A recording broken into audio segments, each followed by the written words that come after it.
യേശു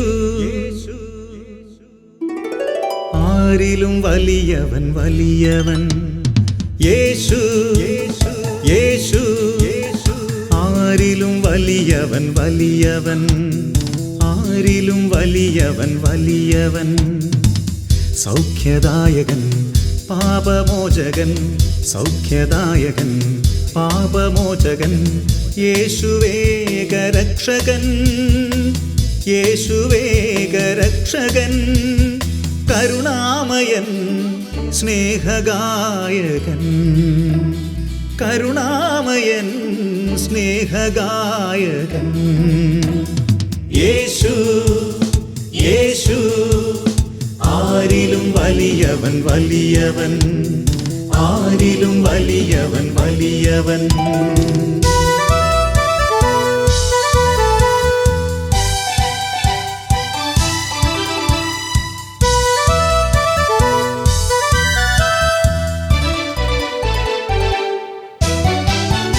അത്ഭുതങ്ങളുടെ രാജാവ്, വിടുതലിൻ്റെ ആത്മാവ്. അത്ഭുതങ്ങളുടെ രാജാവ്, വിടുതലിൻ്റെ ആത്മാവ്. ദുഃഖവും ഭയവും നിരാശയും എല്ലാം വിട്ടുപോകും. ദുഃഖവും ഭയവും നിരാശയും എല്ലാം വിട്ടുപോകും. യേശു യേശു ആരിലും വലിയവൻ വലിയവൻ. യേശു യേശു ആരിലും വലിയവൻ വലിയവൻ.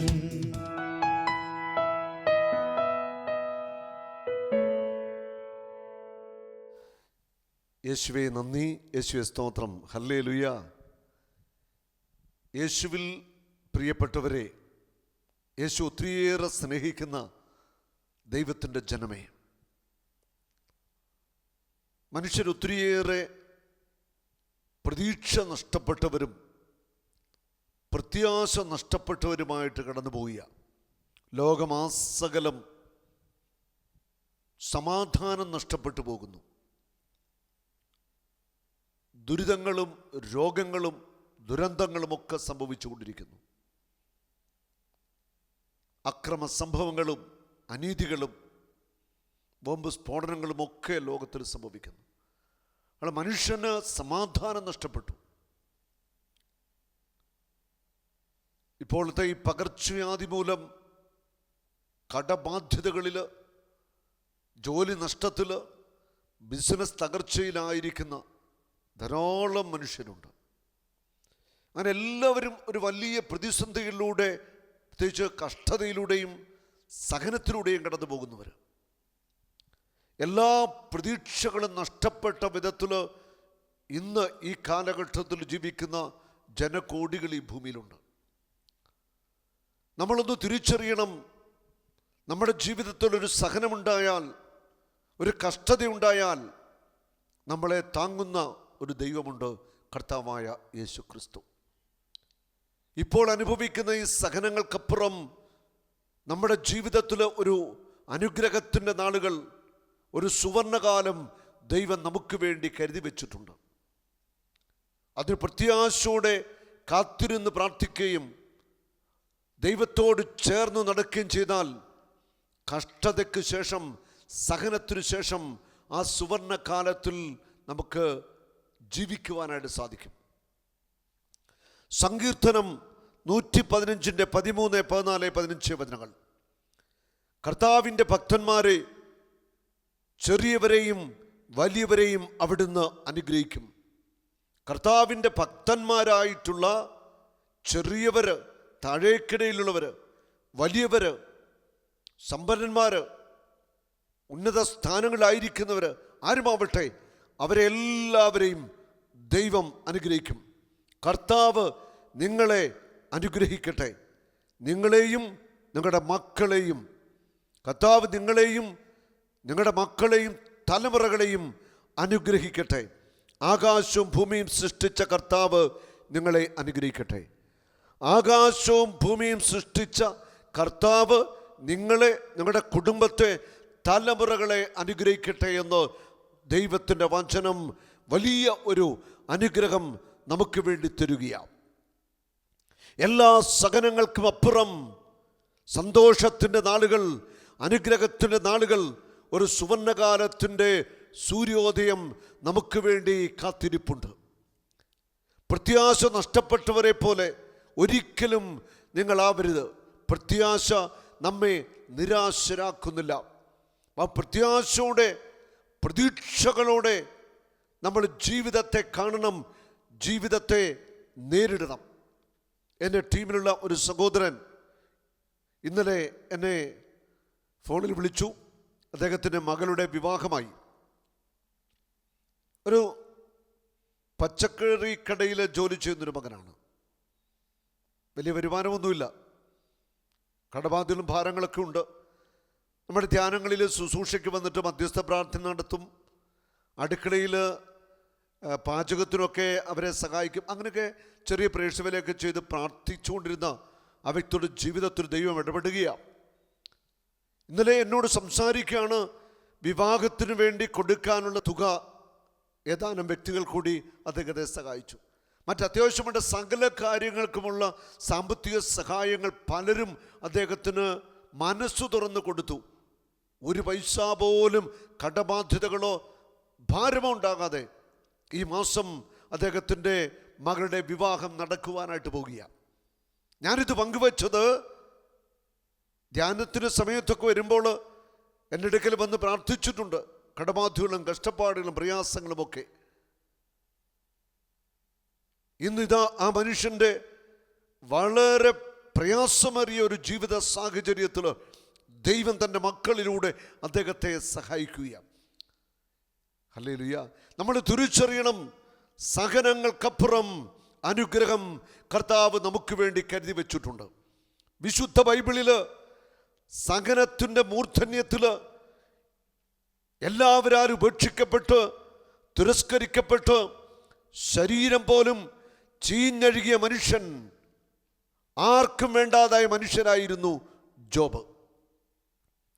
ജോബിൻ്റെ പുസ്തകം 1-ാം അധ്യായത്തിലും 2-ാം അധ്യായത്തിലും നമ്മൾ വായിക്കുന്നുണ്ട്. ജോബിൻ്റെ ചരിത്രത്തിൻ്റെ ആരംഭ ഭാഗമാണ്. ഊസ് ദേശത്തെ ഏറ്റവും സമ്പന്നനായ മനുഷ്യനായിരുന്നു ജോബ്. ജോബിൻ്റെ ജീവിതത്തിൽ സാത്താൻ ശക്തമായിട്ട് ഇടപെട്ടു. തകർച്ചകൾ ആരംഭിക്കുക. ജോബിൻ്റെ കൃഷികളൊന്നാകെ നശിക്കുന്നു. അഗ്നി ഇറങ്ങി വേലക്കാർ ദഹിപ്പിക്കപ്പെടുന്നു. കഴുതകളെ, ഒട്ടകങ്ങളെയൊക്കെ ഷേബാക്കാർ പിടിച്ചുകൊണ്ടുപോയി. മൂത്ത മകൻ്റെ ഭവനത്തിൽ സൽക്കാരത്തിലായിരുന്ന മറ്റു മക്കളെല്ലാവരും എവിടെയുണ്ട്.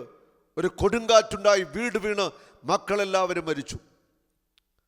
ഒറ്റയടിക്ക് ജോബിൻ്റെ ജീവിതത്തിലേക്ക് ഒന്നിന് പിന്നാലെ തകർച്ചകൾ കടന്നു വരികയാണ്. അവിടെ കൊണ്ടും അവസാനിക്കുന്നില്ല. ഇത്രയൊക്കെ സംഭവിച്ചിട്ടും ജോബ് തൻ്റെ ദൈവത്തെ ദൂഷിച്ചില്ല, തൻ്റെ ദൈവത്തെ തള്ളിപ്പറഞ്ഞിട്ടില്ല. ദൈവം തന്നു, ദൈവം എടുത്തു, ദൈവത്തിന് നന്ദി, ദൈവത്തിന് മഹത്വം. എല്ലാം ദൈവം എനിക്ക് നൽകിയതാ. ആ ദൈവത്തിൻ്റെ തിരുഹിതത്തിന് പൂർണ്ണമായിട്ട് വിധേയപ്പെടുന്ന ജോബ്. ജോബിൻ്റെ ജീവിതത്തിൽ ജോബിൻ്റെ പ്രിയ ഭാര്യയ്ക്ക് പോലും ഇതൊന്നും ഉൾക്കൊള്ളുവാനും സ്വീകരിക്കാനും ആവാതെ പറയുന്നുണ്ട്. ദൈവത്തെ തള്ളിപ്പറഞ്ഞിട്ട് നമുക്ക് മരിക്കാമെന്ന് പോലും ജോബിൻ്റെ ഭാര്യ പറയുന്നുണ്ട്. ഒരിക്കലും ആ സ്ത്രീയെ നമുക്ക് കുറ്റപ്പെടുത്താൻ പറ്റില്ല. മക്കൾ നഷ്ടപ്പെട്ടു, സമ്പത്ത് നഷ്ടപ്പെട്ടു. അവസാനം ഇതാ തൻ്റെ പ്രിയ ഭർത്താവ് ശരീരം മുഴുവൻ വ്രണങ്ങൾ നിറഞ്ഞ് ദുർഗന്ധമമിക്കുന്ന ഒരു മനുഷ്യനായിട്ട് മാറിക്കഴിഞ്ഞിരിക്കുകയാണ്. ഹല്ലേലൂയ. ഒരു മനുഷ്യൻ്റെ ജീവിതത്തിൽ സംഭവിക്കാവുന്ന പരമാവധി കഷ്ടതകളും സഹനങ്ങളും തകർച്ചകളും മരണത്തിൻ്റെ ദുഃഖവും ശരീരത്തിൻ്റെ രോഗം ദുർഗന്ധമമിക്കുന്ന ഒരു മനുഷ്യനോട് ആരും അടുക്കുവാൻ തയ്യാറാകുന്നില്ല. വലിയ ഒരു സഹനത്തിൻ്റെ തീച്ചൂളയിലൂടെ ജോബ് കടന്നു പോകുകയാണ്. എന്നിട്ടും ജോബ് തൻ്റെ ദൈവത്തെ നിഷേധിക്കുന്നില്ല. ഭാര്യ ദൈവത്തെ നിഷേധിക്കാമെന്ന് പറഞ്ഞപ്പോൾ ജോബ് പറഞ്ഞത് ഇപ്രകാരമാണ്. ഭാര്യയോട് പറഞ്ഞ് ഭോഷത്വം പറയുന്നു. ദൈവകരങ്ങളിൽ നിന്ന് നന്മ സ്വീകരിച്ച് നാം തിന്മ സ്വീകരിക്കാൻ മടിക്കുകയോ ഈ കാര്യങ്ങളൊന്നും ജോബ് നാവ് കൊണ്ട് പാപം ചെയ്തില്ല. നാവ് കൊണ്ട് പാപം ചെയ്തില്ല എന്ന് പറഞ്ഞാൽ ദൈവത്തെ ദുഷിച്ചില്ല, ദൈവത്തെ തള്ളിപ്പറഞ്ഞില്ല. ഹൃദയത്തിൽ ഈ സഹനങ്ങളും വേദനകളൊക്കെ ജോബ് ഏറ്റെടുത്ത് ദൈവത്തെ മഹത്വപ്പെടുത്തി. ജോബിൻ്റെ കൂട്ടുകാർ ജോബിനെ ദുഷിക്കൂ, ദൈവത്തിൻ്റെ ഈ പ്രവൃത്തികളെ അവർക്ക് മനസ്സിലാക്കാൻ പറ്റില്ല. ജോബ് സംസാരിക്കുന്നതിന് എതിരായിട്ട് ജോബിൻ്റെ കൂട്ടുകാർ സംസാരിക്കുന്നു. തേമാന്യനായ എലീഫാസൊക്കെ സംസാരിച്ചതൊക്കെ നമ്മൾ ജോബിൻ്റെ പുസ്തകത്തിൽ വായിക്കുന്നുണ്ട്. അങ്ങനെ എല്ലാവരും ജോബിന് എതിരായി, ജോബിൻ്റെ കൂട്ടുകാർ പോലും ദൈവത്തെ ദുഷിക്കുന്നത് നമ്മൾ ആ ഭാഗങ്ങളിൽ വായിക്കുന്നുണ്ട്. ചിലർ ജോബിനെ കുറ്റക്കാരനാക്കി, എന്നിട്ടും ജോബ് ആരോടും പ്രതികരിക്കാനോ ആരെയും ദുഷിക്കാനോ തയ്യാറാവുന്നില്ല. ഈ ജോബിൻ്റെ ജീവിതത്തെ എല്ലാ സഹനങ്ങൾക്കു ശേഷം സമൃദ്ധിയുടെ അനുഗ്രഹത്തിൻ്റെ ഒരു ജീവിതത്തിലേക്ക് നയിക്കുന്നു. ജോബിൻ്റെ പുസ്തകം അവസാന അധ്യായം 42-ാമത്തെ അധ്യായം നിങ്ങളൊക്കെ ഒന്ന് മനസ്സിരുത്തി വായിക്കണം. ജോബ് കർത്താവിനോട് പറഞ്ഞു, അങ്ങേക്കെല്ലാം സാധിക്കുമെന്നും അങ്ങയുടെ യാതൊരു ഉദ്ദേശവും തടയാനാവുകയില്ലെന്നും ഞാൻ അറിയുന്നു. ജോബ് പറയുക, അങ്ങേക്കെല്ലാം സാധിക്കും, അതെനിക്കറിയാം. അങ്ങയുടെ യാതൊരു ഉദ്ദേശത്തെയും ആർക്കും തടയാനായിട്ടാവില്ല. ദൈവത്തിൻ്റെ തീരുമാനത്തെ തടയാനായിട്ട് ആർക്കും ആവില്ല എന്ന് ജോബ് ഏറ്റുപറയുക. ഹല്ലേലൂയ. തുടർന്ന് പറയുന്നു 5-ാമത്തെ വചനം 42:5 ജോബിൻ്റെ പുസ്തകം. അങ്ങയെക്കുറിച്ച് ഞാൻ കേട്ടിട്ടേ ഉണ്ടായിരുന്നുള്ളൂ, എന്നാൽ ഇപ്പോൾ എൻ്റെ കണ്ണുകൾ അങ്ങയെ കാണുന്നു. അതിനാൽ ഞാൻ എന്നെ തന്നെ വെറുക്കുന്നു, പൊടിയിലും ചാരത്തിലും കിടന്ന് ഞാൻ പശ്ചാത്തപിക്കുന്നു. ജോബ് പറയുന്നു, ഞാൻ അങ്ങയെക്കുറിച്ച് കേട്ടിട്ടേ ഉണ്ടായിരുന്നുള്ളൂ, എന്നാൽ ഇപ്പോൾ എൻ്റെ കണ്ണുകൾ അങ്ങയെ കാണുന്നു. സഹനത്തിൻ്റെ വെന്തുനീറുന്ന വഴികളിലൂടെ, ഒറ്റപ്പെടലിൻ്റെ തിരസ്കരണത്തിൻ്റെ തീരാരോഗത്തിൻ്റെ വഴികളിലൂടെ, നഷ്ടത്തിൻ്റെ വഴികളിലൂടെ ജോബ് കടന്നുപോയപ്പോൾ ദൈവത്തെ കണ്ടുമുട്ടിയത്, ദൈവത്തെ ആഴത്തിൽ അനുഭവിച്ചത്. അങ്ങയെക്കുറിച്ച് ഞാൻ കേട്ടിട്ടേ ഉണ്ടായിരുന്നുള്ളൂ, പക്ഷെ ഇപ്പോൾ എൻ്റെ കണ്ണുകൾ അങ്ങയെ കാണുന്നു. ഹല്ലേലൂയ. ജോബ് ദൈവത്തെ കാണുക, ദൈവത്തെ ആഴമായിട്ട് അനുഭവിക്കുക. തുടർന്ന് ജോബ് ഹൃദയം തുറക്കുക. അതിനാൽ ഞാൻ എന്നെ തന്നെ വെറുക്കുന്നു, പൊടിയിലും ചാരത്തിലും കിടന്ന് ഞാൻ പശ്ചാത്തപിക്കുന്നു. ദൈവത്തെ കണ്ടുമുട്ടിയ ജോബ് ദൈവത്തിൻ്റെ പരിശുദ്ധിയെക്കുറിച്ച് മനസ്സിലാക്കി. ദൈവത്തിൻ്റെ പരിശുദ്ധിയോട് തുലനം ചെയ്യുമ്പോൾ നമ്മുടെ പരിശുദ്ധി അതൊന്നും പറയാനില്ല, നമുക്ക് പരിശുദ്ധിയേ ഇല്ല. ആ ദൈവത്തിൻ്റെ പരിശുദ്ധിയും ദൈവത്തിൻ്റെ മഹത്വവും ദൈവത്തെ കണ്ടുമുട്ടിയ ജോബ് മനസ്സിലാക്കി. ആ ജോബ് പറയുക, ഞാൻ എന്നെ തന്നെ വെറുക്കുന്നു, അത്രമാത്രം ഞാൻ പാപിയ, പൊടിയിലും ചാരത്തിലും കിടന്ന് ഞാൻ പശ്ചാത്തപിക്കുന്നു, അനുതപിക്കുന്നു. ജോബ് വലിയ ഒരു ദൈവാനുഭവത്തിൽ പറയുന്നു. പശ്ചാത്താപം എന്ന് പറയുന്നത് ഒരു ദിവസം കൊണ്ടോ ഒരു മാസം കൊണ്ടോ ഒരു വർഷം കൊണ്ടോ അവസാനിക്കുന്നല്ല. മരണക്കിടക്കൽ വെച്ച് പോലും നമുക്ക് പശ്ചാത്തപിക്കേണ്ട സാഹചര്യമുണ്ട്. നമ്മളെല്ലാവരും പാപികളാണ്. എല്ലാവരും പാപം ചെയ്യാത്തവരായിട്ട് ആരുമില്ല, നീതിമാനായിട്ട് ആരുമില്ല. ഹല്ലേലൂയ. കർത്താവ് ജോബിനോട് ഇങ്ങനെ സംസാരിച്ചു. ജോബിനോട് ദൈവം സംസാരിക്കുകയാ. ദൈവത്തിൻ്റെ സ്വരം ജോബ് കേട്ടു. ദൈവത്തിൻ്റെ ആ സ്വരത്തിന് ജോബ് കീഴ്വഴങ്ങി. ജോബിൻ്റെ സുവർണകാലമാണ് ഈ 42-ാം അധ്യായത്തിൽ നമ്മൾ വായിക്കുന്നത്. ജോബിൻ്റെ കൂട്ടുകാരൊക്കെ ദൈവത്തെ ദുഷിച്ചു. ദൈവമായ കർത്താവ് അവരോട് പറയുകയാണ്, നിങ്ങൾ പോയി ജോബിനെ കാണുക, എൻ്റെ ദാസനായ ജോബ് നിങ്ങൾക്ക് വേണ്ടി ബലിയർപ്പിക്കും, പ്രാർത്ഥിക്കും. ഞാൻ അവൻ്റെ പ്രാർത്ഥന സ്വീകരിച്ച് നിങ്ങളുടെ ഭോഷത്വത്തിന് നിങ്ങളെ ശിക്ഷിക്കില്ല. നിങ്ങൾ എൻ്റെ ദാസനായ ജോബിനെ പോലെ എന്നെപ്പറ്റി ശരിയായത് സംസാരിച്ചില്ല. ദൈവത്തെ ദുഷിച്ച അവരോട് പറയുക, നിങ്ങളെ ഞാൻ ശിക്ഷിക്കാതിരിക്കാൻ വേണ്ടി എൻ്റെ ദാസനായ ജോബിൻ്റെ അടുക്കൽ ചൊല്ലുക. അവൻ നിങ്ങൾക്ക് വേണ്ടി പ്രാർത്ഥിക്കും, നിങ്ങൾക്ക് വേണ്ടി ബലിയർപ്പിക്കും. അവൻ്റെ പ്രാർത്ഥന സ്വീകരിച്ചിട്ട് ഞാൻ നിങ്ങളോട് പൊറുക്കും, നിങ്ങളോട് കരുണ കാണിക്കും.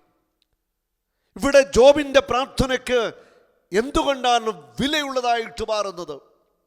അനേക വർഷങ്ങൾ സഹനത്തിൽ തീർത്തും പരവശനായി എല്ലാവരാലും പൂർണ്ണമായിട്ട് പരിത്യജിക്കപ്പെട്ട് വേദനയുടെ ഞെരിപ്പോടിൽ എരിഞ്ഞു തീർന്നൊരു മനുഷ്യനാണ് ജോബ്. ആ ജോബിൻ്റെ സഹനങ്ങൾ ദൈവത്തിൻ്റെ മുമ്പിൽ വിലയുള്ളതായിരുന്നു. ക്രിസ്തുവിൻ്റെ സഹനം, അതിൻ്റെ വിലയാണ് എൻ്റെയും നിങ്ങളുടെയും ഒക്കെ ആത്മരക്ഷ എന്ന് പറയുന്നത്. പാപത്തിൽ നിന്ന് മോചനം, വിടുതൽ കിട്ടുന്ന ക്രിസ്തുവിൻ്റെ പീഡാസഹനത്തിൻ്റെ കുരിശുമരണത്തിൻ്റെ യോഗ്യതയിലാണ്. ആരൊക്കെ സഹിക്കുന്നുണ്ടോ അവരുടെ പ്രാർത്ഥനയ്ക്ക് ദൈവം എന്നും വില കൊടുക്കുന്നവനാണ്.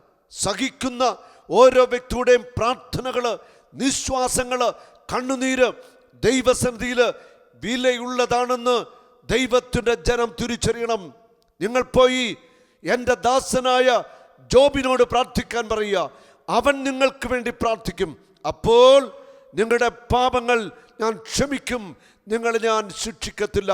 ഇവിടെ അവർക്ക് വേണ്ടി ജോബിനെ ദൈവം തന്നെ മധ്യസ്ഥനാക്കി മാറ്റുകയാണ്. ആ ദൈവസന്നിധിയിൽ മധ്യസ്ഥം നിൽക്കുവാൻ അർഹത ആർക്കാണ്? സഹിക്കുന്ന ഒരു മനുഷ്യന്. നിശബ്ദമായിട്ട് കർത്താവിൻ്റെ സഹനത്തോട് ചേർന്ന് സഹിക്കുന്ന ഒരു മനുഷ്യനാണ് ദൈവത്തിൻ്റെ മുൻപിൽ മധ്യസ്ഥനായിട്ട് നിൽക്കുവാനുള്ള അവകാശമുള്ളത്, അതിനുള്ള വിളിയുള്ളത്. ഹല്ലേലൂയ. കണ്ടോ, ജോബ് എത്രമാത്രം ദൈവസന്നിധിയിൽ വിലയുള്ളവനാണെന്ന് ഈ വചനത്തിലൂടെ നമ്മൾ മനസ്സിലാക്കുകയാണ്. തുടർന്ന് 10-ാമത്തെ വചനം പറയുന്നു, ജോബ് തൻ്റെ സ്നേഹിതന്മാർക്ക് വേണ്ടി പ്രാർത്ഥിച്ചപ്പോൾ അവനുണ്ടായിരുന്ന ഐശ്വര്യം കർത്താവ് തിരികെ കൊടുത്തു. ജോബ് തൻ്റെ കൂട്ടുകാർക്ക് വേണ്ടി, സ്നേഹിതന്മാർക്ക് വേണ്ടിയൊക്കെ പ്രാർത്ഥിച്ചപ്പോൾ അവനുണ്ടായിരുന്ന ഐശ്വര്യം കർത്താവ് തിരികെ കൊടുത്തു. അവിടുന്ന് അത് ഇരട്ടിയായിട്ട് കൊടുത്തു. ഹല്ലേലൂയ. ഇതാണ് ദൈവത്തിൻ്റെ സ്നേഹം.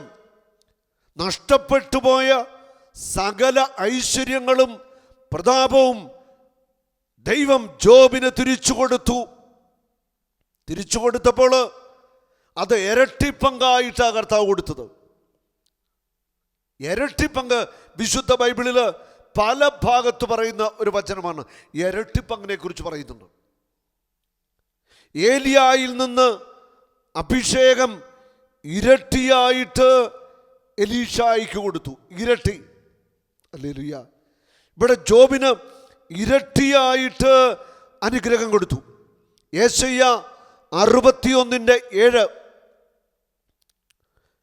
ലജ്ജിതരായിരിക്കുന്നതിന് പകരം നിങ്ങൾക്ക് ഇരട്ടി ഓഹരി ലഭിക്കും, അവമതിക്ക് പകരം നിങ്ങൾ സന്തോഷിച്ച് ഉല്ലസിക്കും, നിങ്ങളുടെ ദേശത്ത് ഇരട്ടി ഓഹരി നിങ്ങൾ അവകാശമാക്കും, നിങ്ങളുടെ ആനന്ദം നിത്യമായിരിക്കും. യെശയ്യാ പ്രവാചകൻ പറയുക, നിങ്ങളുടെ ആനന്ദം നിത്യമായിരിക്കും. ഇരട്ടി ഓഹരി തന്ന് അനുഗ്രഹിക്കുന്ന ദൈവം നഷ്ടപ്പെട്ടത് മുഴുവൻ ഇരട്ടിയായി, 100 ഇരട്ടിയായി, 200 ഇരട്ടിയായി, 1000 ഇരട്ടിയായിട്ട് മടക്കിത്തരാൻ ശക്തനാണ് നിന്നെ സ്നേഹിക്കുന്ന നിന്റെ ദൈവം.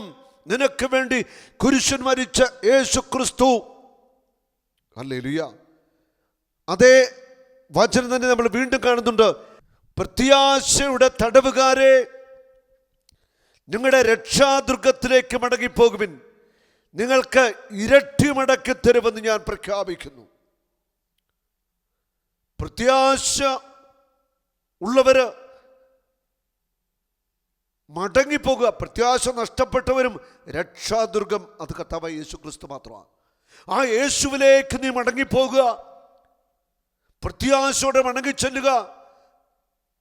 ഇരട്ടി പങ്ക് കർത്താവ് നിനക്ക് തരും. ഇരട്ടി മടക്കി തരുമെന്ന് ഞാൻ പ്രഖ്യാപിക്കുന്നു. ഇതൊരു പ്രഖ്യാപനമാ. ദൈവം തന്നെ പ്രഖ്യാപിക്കുക, ഇരട്ടിയായിട്ട് ഞാൻ മടക്കി തരും നിനക്ക് നഷ്ടപ്പെട്ടത് മുഴുവൻ. നിന്റെ ജീവിതത്തിൽ ഒരു സുവർണകാലം കർത്താവ് ഒരുക്കി തരാനായിട്ട് പോകുക. നഷ്ടപ്പെട്ടതിനെ ഓർത്ത് നന്ദി പറയാം. ജീവിതത്തിലുണ്ടായ തകർച്ചകളെ ഓർത്ത് നന്ദി പറയാം. നഷ്ടപ്പെട്ടുപോയ സമ്പത്തിനെ, നഷ്ടപ്പെട്ടുപോയ സ്ഥലങ്ങളെ, നഷ്ടപ്പെട്ടുപോയ ഭവനത്തെ എല്ലാറ്റിനും ഓർത്ത് ദൈവത്തെ സ്തുതിക്കാം. നിന്റെ ദൈവം സർവശക്തനാണ്. അവൻ ഇരട്ടി പങ്ക് തന്നനുഗ്രഹിക്കും. നിന്റെ ആനന്ദം നിത്യമായിരിക്കും. ആർക്കും എടുത്തു മാറ്റാൻ പറ്റാത്ത ആനന്ദവും സന്തോഷവും എല്ലാം കർത്താവ് നിനക്ക് നൽകും. ഹല്ലേലൂയ. ജോബിനെല്ലാം ഇരട്ടിയായിട്ട് കൊടുത്തു. അത് കഴിഞ്ഞപ്പോൾ കാണുന്ന സംഭവം എന്താണെന്നറിയാമോ? 11-ാം വചനം, അവൻ്റെ സഹോദരന്മാർ, സഹോദരിമാർ, മുൻപരിചയക്കാർ എല്ലാവരും ജോബിൻ്റെ വീട്ടിലേക്ക് ചെന്നു. ഹല്ലേലൂയ.